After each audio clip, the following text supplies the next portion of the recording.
Mari kita berdoa. Puji dan syukur Tuhan atas pagi hari ini. Tuhan membaca firman Tuhan. Kami akan merenungkan firman-Mu pada pagi hari ini. Biar Roh Kudus akan senantiasa membimbing hidup kami, hati kami, jiwa pikiran kami.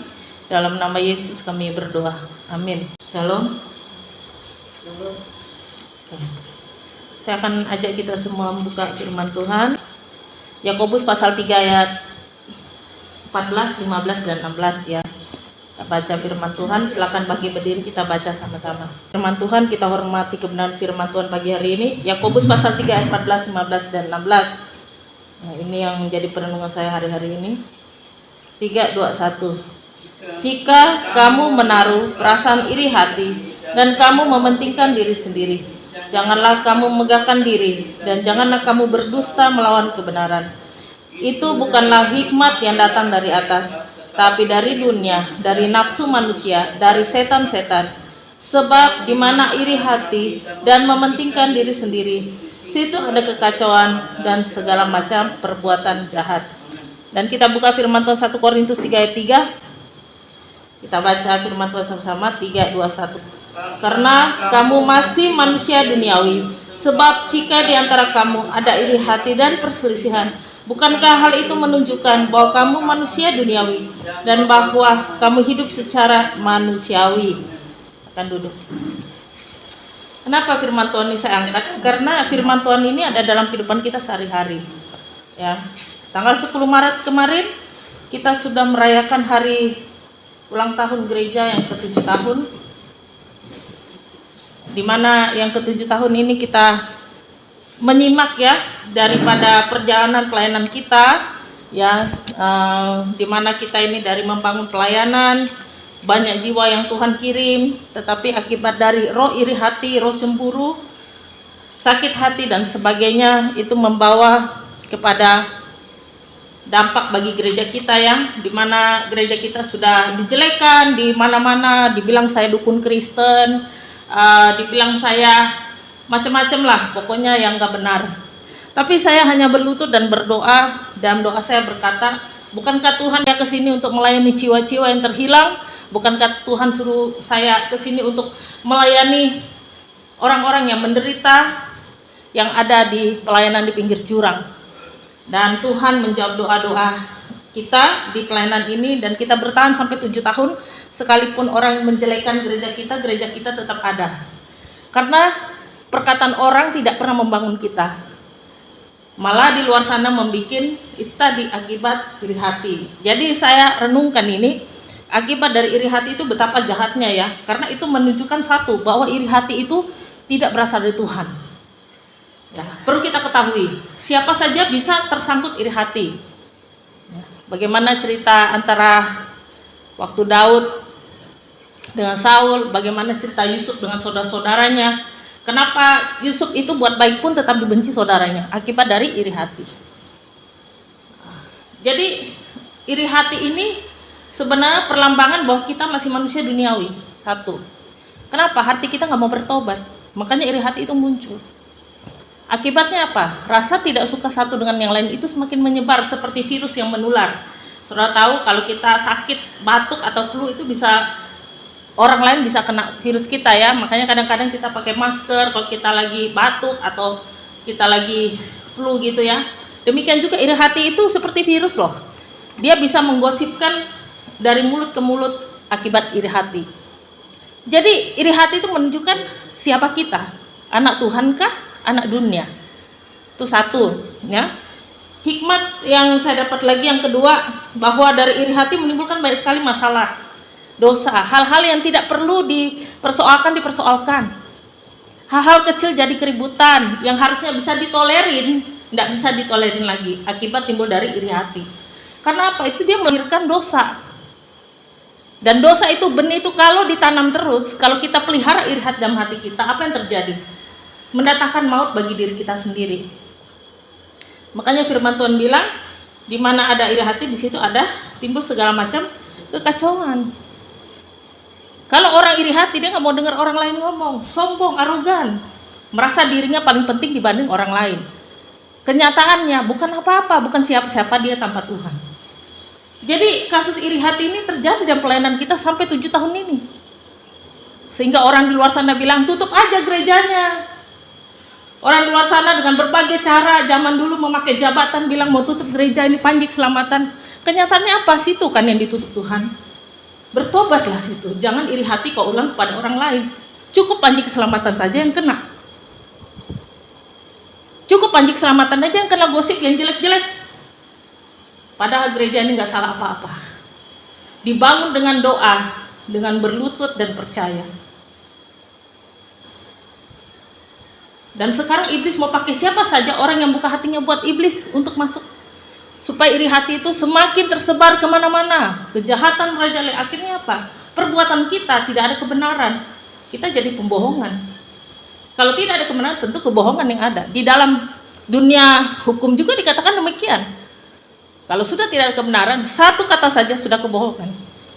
Maka jelas menunjukkan siapa diri saudara. Karena yang menilai segala sesuatu itu Tuhan. Tapi manusia melihat apa yang ada di depan mata. Jadi firman Tuhan katakan bahwa ketika 7 tahun kita berdiri itu karena doa. Tanpa doa kita tidak bisa untuk mengalami satu transformasi. Transformasi apa yang terjadi? Transformasi yang terjadi adalah transformasi roh. Iman kita semakin bekerja semakin luar biasa dan Tuhan pakai kita sangat luar biasa. Jadi akibat dari iri hati itu sangat tidak menyenangkan saudara. Terjadi emosi, perkelahian, hal-hal kecil, terjadi berantakan, keributan. Akibat perkataan kita yang iri hati itu, kesombongan kita yang kita tampakkan, tidak memuliakan Tuhan. Saudara, bertobatlah sebelum Tuhan mengena kepada kita. Bertobatlah dari dirimu sendiri. Jangan kau seenak-enaknya kepada orang lain. Jangan memandang orang lain lebih rendah dari kamu. Jangan orang lain tidak sesibuk kamu. Semua orang punya kesibukan masing-masing, tapi mereka tidak ngomong aja, saya sibuk, saya kerja pagi sampai malam. Enggak ada yang kayak gitu. Karena mereka menjalankan dengan apa? Satu ikhtiar, satu merasa, oh ini memang tugas saya lakukan. Ya, makanya firman Tuhan katakan bahwa 1 Korintus pasal 3 ayat 3 tadi, kalau saya baca sekali lagi, karena kamu masih manusia duniawi, sebab jika di antara kamu ada iri hati dan perselisihan, bukankah itu menunjukkan bahwa kamu manusia duniawi dan bahwa kamu hidup secara manusiawi? Mungkin kalau secara manusia, ya wajar orang ada iri hati karena merasa, oh saya nggak ada apa-apanya dibanding dia. Tapi kita harus melihat loh, jangan kita timbulkan rasa ini dosa yang akhirnya melahirkan maut bagi diri sendiri. Karena apa yang kau kerjakan tak bertuah di atas kepalamu sendiri, bukan di atas kepala orang lain. Itu jelas saya bilang. Siapapun itu Tuhan tidak memandang loh. Tuhan lihat apa yang kau lakukan di muka bumi ini. Muliakan Allah kah sungguh-sungguh atau tidak? Dan firman Tuhan jelas katakan Yakobus dari pasal 3 ayat 14 sampai 16 tadi, yang tadi kita baca, saya akan bacakan sekali lagi. Itu bukanlah hikmat yang datang dari atas, tetapi dari dunia, dari nafsu manusia dan setan-setan. Apa kita menjadi anak setan? Hanya karena iri hati timbul faktor-faktor. Kan karena iri hati orang bilang di luar sana, tutup aja panji keselamatan, ngapain ibadah? Karena timbul iri hatinya, karena dia tidak bisa kerjakan apa yang kita lakukan. Betul? Allah, Ellen tuh pendeta kecil, dapat duit dari mana dia bisa beli barang-barang? Lah emang Tuhan Allah tidak berkuasa memberkati saudara dan saya? Katakan amin, dia berkuasa. Karena apa? Iri hati menimbulkan dampak-dampak kejahatan. Buah-buahnya kelihatan dari apa? Mulutnya jahat. Saudara, menjadi mulut jahat tuh mulut dalam kebenaran. Perkataan yang jahat, yang menyakitkan orang, memanahkan api si jahat itu, meneruskan dari si setan-setan ini kepada orang lain. Wah, visi setan berhasil dong.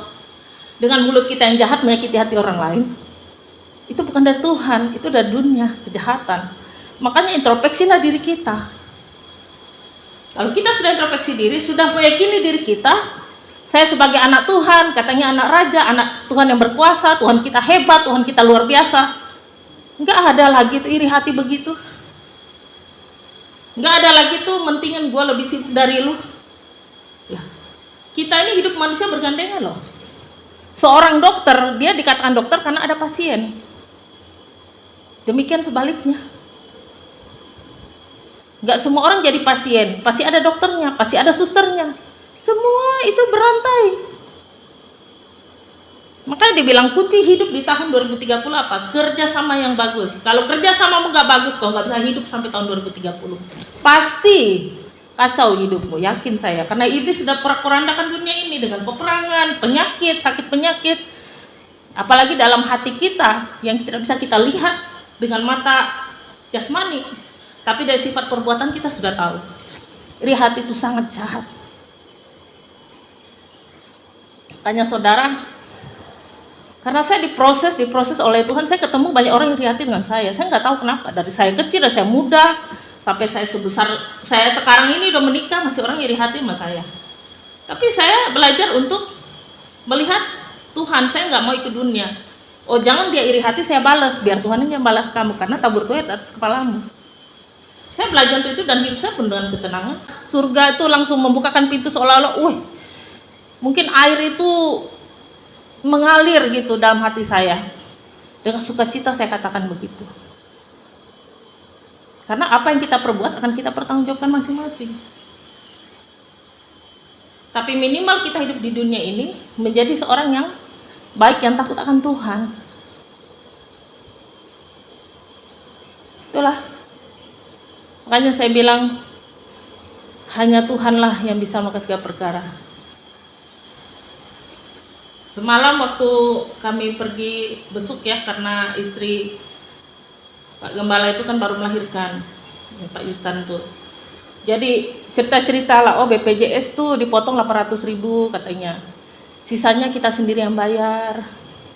Setiap kali kontrol minimal 200 lebih ada sih, dikasih obat dan sebagainya macam, nggak boleh stres, dikasih tahu lah sama dokternya. Karena itu harus suami istri. Itu contohnya seperti itu. Jadi hal-hal begitu itu menunjukkan bahwa kasih antara suami dan istri itu ada. Oh gitu ya, ya tapi lumayan lah bisa ada potongan walaupun gak semuanya ditanggung oleh BPJS begitu. Ya berdoa aja lah biar cukup, itu hamba Tuhan loh. Tapi dia percaya loh dengan Tuhan. Jadi jangan menghina hamba Tuhan, duitnya dari mana? Lu siapa kalau Tuhan gak berkati lu? Bukan siapa-siapa. Maaf ya, kadang umur kita yang lebih tua, udah tua, sok tahu, sok merasa lebih hebat, lebih pintar, kita bukan siapa-siapa. Maaf. Kalau bukan Tuhan yang mengangkat derajatnya, you bukan siapa-siapa. Makanya kita belajar, dari situ kita punya kasih. Kita berdoa bersama, senang loh. Orang berdoa bersama kami, senang. Kalau orang berdoa sama kita nggak senang, itu ada roh yang lain. Jangan-jangan ada roh setan-setan, iblis ada dalam diri dia. Makanya nggak suka dia berdoa atas nama Tuhan Yesus. Kita ikut jadi anak Tuhan bukan untuk disanjung-sanjung orang. Nih, Elena Saria Lewet berdiri 7 tahun di sini, dimaki-maki banyak orang. Nggak benar lu, sesat lu. Apa lu dukun Kristen lu? Bayangkan hamba Tuhan ngomong di mimpi, Nasaria seorang dukun Kristen.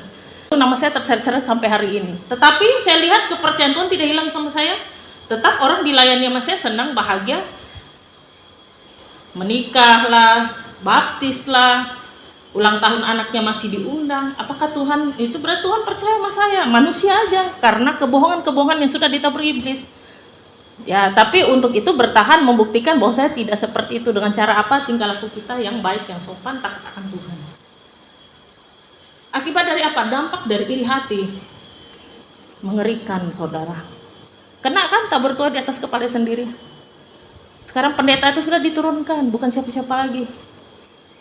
Saya bilang apa? Kalau dia hidupnya masih begitu, kasihan orang lain kena genggam, saya bilang. Saya udah ngalamin nih, Elena Zaria. Makanya saya hanya diam aja, karena padi itu semakin dia bagus, semakin dia merunduk. Katanya gitu. Jadi ada peribahasanya bilang padi itu semakin bagus dia semakin, menurut dia bukan semakin tinggi nyombong hati kita gini, enggak, semakin dia merunduk tuh. Kalau lihat orang ini padi tuh, kan dia semakin merunduk, makin banyak, makin berbuah-buah dan hasilnya dinikmati oleh banyak orang. Itulah berkat. Nah, kita belajar.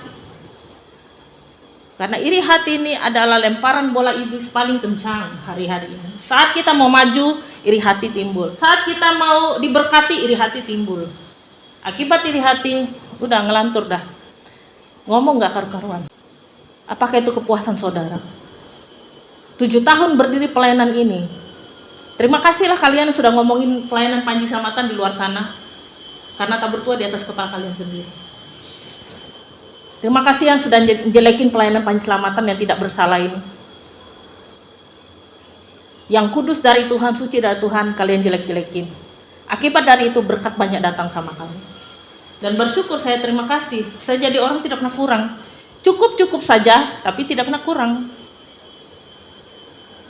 Dan Ellen Azaria tidak tidak gengsi kerja apa saja. Kita hamba Tuhan di depan mata apa saja kita mau kerjakan. Makanya kita berusaha untuk apa? Pemulihan kesehatan kita supaya kita bisa kerja lagi, bisa fit lagi, lebih lagi. Hidup mengandalkan Tuhan. Kenapa? Yang kita bela orang-orang yang susah, orang-orang yang kecil, orang-orang yang dikatakan orang nggak ada apa-apanya. Itulah yang Tuhan kirim ke sini. Itulah tuayan-tuayan yang belum kita lihat hari ini secara penuh, tetapi kita sudah percaya itu pasti terjadi. Karena firman Tuhan bilang bahwa firman Tuhan itu pasti digenapi, ya. Jadi disitulah saya merenungkan 7 tahun ini. Kenapa bisa bertahan? Akibat apa? Omongan saudara, Tuhan balikan lagi. Sehingga orang-orang yang mengatakan pelayanan Panji Selamatan seperti ini, seperti itu, bahkan mau menutup gereja ini, malunya minta ampun. Ketemu Ellen Azaria dimanapun gak berani negur. Saya cuma senyum aja. Orang itu gak berani lihat muka saya. Karena dialah sumbernya. Langsung dikasih tahu Roh Kudus, itu loh sumbernya. Ketemu kamu aja ogah deh. Takut dia, takut ditanya-tanya. Tapi saya salam salaman, tetap berdiri teguh sampai 7 tahun ini. Sekarang kasus baru lagi. Tapi saya bilang nggak apa-apa, 7 tahun. Karena 7 itu angka ganjil. Anak baru 7 tahun, kemampuannya belum seberapa, tapi kalau bisa mempertahankan, wah luar biasa lah. Pemikiran yang dewasa, mengambil keputusan secara bijaksana. Makanya saya bilang segala sesuatu belajar dengar. Lu kalau Tuhan gak kasih kerja, lu bukan siapa-siapa. Lu kalau gak Tuhan kasih pendamping yang baik hati, yang takut Tuhan, lu gak bisa buat apa-apa. Demikian sebaliknya, kita ini makhluk sosial saling membutuhkan. Bukan cuma hidup sendiri aja. Kita nggak bisa jadi makhluk egois. Itulah saya bilang. Karena cepat masuk orang yang egois itu iri hatinya timbul. Ini saya loh. Terus ditumpuk tuh sama iblis. Akhirnya apa? Lempar bola api ke orang lain. Omongan jelek keluar. Lempar lagi ke orang lain. Berapa orang yang tersakiti akibat iri hati. Dan itu terjadi di Panji Selamatan. Terima kasih ya, 7 tahun pelayanan di sini, saya jarang dapat hal yang baik, musibah terus yang saya dapat. Akibat dari iri hati, lemparan bolanya luar biasa. Lemparan bola api iblis hari-hari ini sama saya. Tapi saya mau belajar untuk kuat, bersyukur atas perkataan saudara. Dan satu hal saya mau katakan, pendoa syafaat Panji Selamatan itu banyak loh. Seluruh dunia, seluruh Indonesia mengetahui pelayanan Panji Selamatan melalui pelayanan YouTube kita. Dan mereka masih banyak yang kuat mendoakan kita secara personil. Jadi jangan pikir gak ada yang mendukung kita. Ada. Dan masih banyak hamba Tuhan lain lebih sakit hebatnya daripada saya. Disakiti akibat dari bola iri hati ini. Ada yang sudah menyerah? Banyak hamba Tuhan yang menyerah. Banyak. Makanya ada lagu bilang, ku tak akan menyerah pada apapun juga, sebelum ku coba semua yang ku bisa. Tetapi ku berserah kepada kehendak-Mu. Ku yakin percaya Tuhan punya rencana. Katakan amin saudara, karena itu terjadi dalam hidupku, dalam hidupmu. Lemparan bola api 7 tahun ini terus bergulir. Dia bisa pakai siapapun yang lemah di hati kita. Lawannya dengan apa? Unity. Sama-sama, yuk bergandengan tangan, yuk sama-sama. Terus kemarin membuktikan loh. Karena kita teman, karena kita berkawan sudah lama sebelum Pak Yusan menikah, kita sudah berteman, kita sudah saling mendoakan. Pas ketika ketemu, lihat anaknya, puji Tuhan, pergumulan mereka memiliki keturunan. Saya bilang gini, waktu dandanin saya bilang gini, Saya bilang istri Pak Yusan, saya nggak bisa balas kamu apa-apa. Saya cuma bisa berdoa supaya kamu punya keturunan sesuai dengan keinginan kalian. Bahwa kalian rindu punya keturunan. Dan Tuhan jawab doa-doa kita. Terus berdoa, terus berlutut. Makanya semalam saya langsung berangkat. Timbul sukacita di hati saya. Tuhan dengar apa yang selalu saya minta sama Tuhan. Kenapa? Tanpa dukungan orang lain itu belum bisa terjadi. Kenapa begitu? Karena kita ini adalah satu keluarga di dalam Allah. Itulah kasih yang tidak kelihatan. Itulah kasih yang tidak perlu dipuji-puji orang. Itu contoh saja yang nyata. Saya nggak ngomong muluk-muluk. Yang kemarin aja baru saya lalui. Satu hal saya bilang, bersyukurlah dengan apa yang ada. Sekarang saya belajar mengucap syukur. Terima kasih Tuhan, saya mengucap syukur. Walaupun pelayanan saya udah dijelek-jelekin orang, di luar sana bilang gereja kamu tutup aja. Saya bukan nggak dengar, kuping saya ini dengar loh. Tapi hati berbicara apa? Ingat, bukankah 7 tahun yang lalu Tuhan yang menaruhkan rohnya di tempat ini? Bukankah api dari Tuhan yang kau bawa ke tempatnya? Api buah-buah roh kerajaan Allah. Itu yang buat saya bisa senyum, bisa tenang lagi. Saya bukan nggak tahu siapa orang yang ngomongin saya, cuma saya nggak mau bales. Tuhan aja yang bales, karena tabur tua di atas kepala. Siap-siaplah kamu, saya bilang. Siapapun, kan saya bilang begitu. Kenapa? Karena apa yang kau tabur pasti kau tuai. Jadi di sini kita belajar 7 tahun pelayanan kita berdiri karena ada topangan, ada doa-doa. Ya, terima kasih subscriber sudah berkati sampai hari ini. Berjalanan mulai dari perombakan sampai bangun di sebelah sampai sekarang ini. Ini bukan kuat gagah saya. Bukan kuat gagah Ibu Api atau kuat gagah suami saya atau kuat gagah Mama Liwi, tapi ini berkat doa kita semua. Doamu dan doaku Tuhan dengar. Itulah namanya sehati unity. Waktu doa sama-sama, aduh senangnya luar biasa. Padahal cuma nyanyi satu lagu, kemurahanmu lebih dari hidup. Rasanya ketika semalam tuh nyanyi, rasanya hidup sekali dalam roh saya. Saya merasakan satu kesehatian yang menempel di dalam roh itu, sehati bergandengan tangan itu ada. Sekalipun kita beda merek gereja, dia gembala sidang di mana, saya gembala sidang di mana. Bukan setiap doa, nggak usah saya nggak mau didoakan, nggak ada begitu. Orang nggak unity mah kelihatan cara-caranya begitu, egonya nampak. Belajarlah saudara. Waktumu selama hidup bernapas itulah waktu kau belajar. Sampai kapan Bu Pendeta? Sampai Tuhan panggil kau pulang ke surga. Tidak ada kata lain. Mari kita berdoa, kita bersyukur.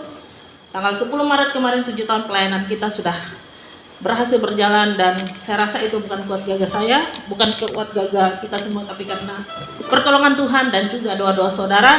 Terima kasih untuk jemaat-jemaat yang setia dalam pelayanan kita. Kita bersyukur, terima kasih 7 tahun pelayanan kita. Ternyata Tuhan membuktikan kita masih ada sampai hari ini. Justru Tuhan permalukan orang-orang di luar sana yang mengatakan gereja kita sudah tutup, gereja kita nggak terkenal. Ya nggak perlu dikenal orang sih, karena kita hamba Tuhan, kita bukan selebritis. Kita bukan cari duit, kita pelayanan saudara. Kita mau melayani jiwa-jiwa yang mau dilayani, amin. Kita berdoa.